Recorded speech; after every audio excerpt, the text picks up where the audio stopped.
निकाय चुनाव की घोषणा हो चुकी है। जिस तरह से पूरे प्रदेश में 2 चरणों में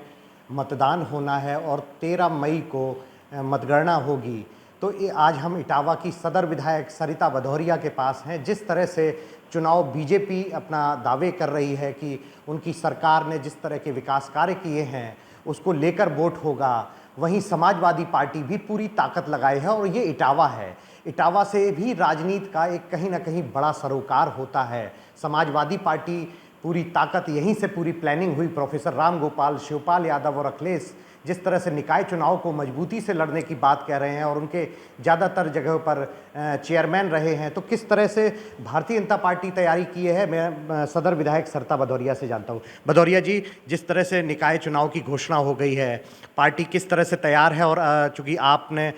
समाजवादी पार्टी के गढ़ में अपना झंडा गाड़ा, भारतीय जनता पार्टी को मजबूत किया और आप डबल दूसरी बार से विधायक हैं, किस तरह से देख रही हैं और इस चुनाव को लेकर क्या आप लोगों का रहेगा? देखिए, भारतीय जनता पार्टी पूरे उत्तर प्रदेश में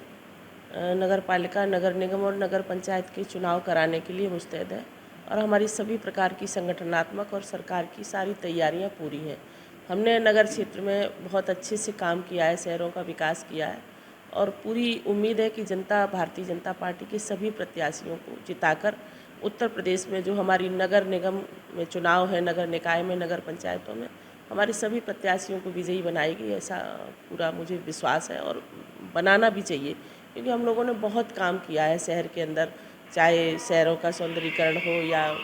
बड़े बड़े शहरों को स्मार्ट सिटी बनाने की बात हो या छोटे शहरों में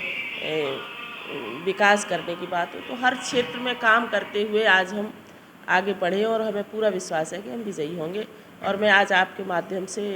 चुनाव आयोग को भी धन्यवाद देती हूँ, जिन्होंने 2 चरणों में चुनाव की घोषणा की है और हम उन्हें विश्वास भी दिलाते हैं कि आदर्श आचार संहिता का पालन करते हुए भारतीय जनता पार्टी का एक एक कार्यकर्ता संघर्ष करेगा और हम विजय श्री प्राप्त करेंगे। संघर्ष करने की बात तो आप कहती हैं, जिस तरह से समाजवादी पार्टी सीधे सीधे कहती है कि जो भी ये वादे हुए हैं सारे के सारे खोखले हैं, ज़मीन लेवल पर शहर में कोई काम नहीं हुआ है, और आपकी तरफ से ये कहा जा रहा है कि आपने काम किए हैं। लेकिन मैं संघर्ष की बात इसलिए करती हूँ कि मेरा तो जन्म ही इटावा में संघर्ष से हुआ है, इसलिए बार बार संघर्ष शब्द मेरे जबान से निकलता है। लेकिन समाजवादी पार्टी ने जो काम किए हैं पिछले 4 चुनाव में, उनके काम उनके सामने आए हैं और मुझे पूरा विश्वास है कि इस चुनाव में भी उनके काम परिणाम के रूप में उनके सामने आएंगे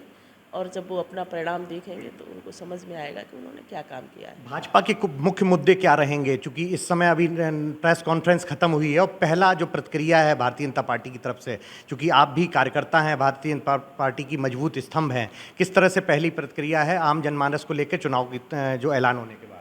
देखिए, पूरे उत्तर प्रदेश में तो भारतीय जनता पार्टी ने जहां पर हमारी नगर निकाय, नगर निगम और नगर पालिकाएँ थी, बहुत अच्छे से काम किया। मैं तो इटावा की ही अगर बात करूं तो आज तक इटावा की जनता जल भराव से ग्रसित है और पूरे शहर में जल भराव की समस्या है। चूँकि नगर पालिका समाजवादी पार्टी के पास थी और लगातार मैं इस बात का प्रयास करती रही, हमने एक प्रस्ताव भी CNDS के माध्यम से बनवाया और इटावा में जल भराव की समस्या को दूर कराने का प्रयास किया और तमाम ऐसे इटावा शहर के विकास हैं, लगभग 5 नाले हमने अपने प्रयासों से स्वीकृत करा के और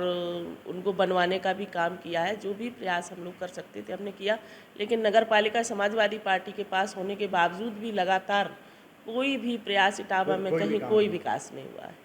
तो ये सदर विधायक सरिता भदौरिया हैं, जिनका कहना है कि जिस तरह से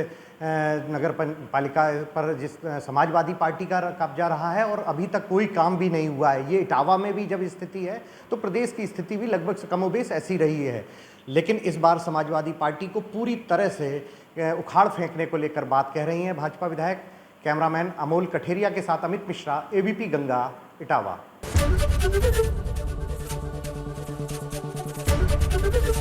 ABP गंगा, खबर आपकी, जुबान आपकी।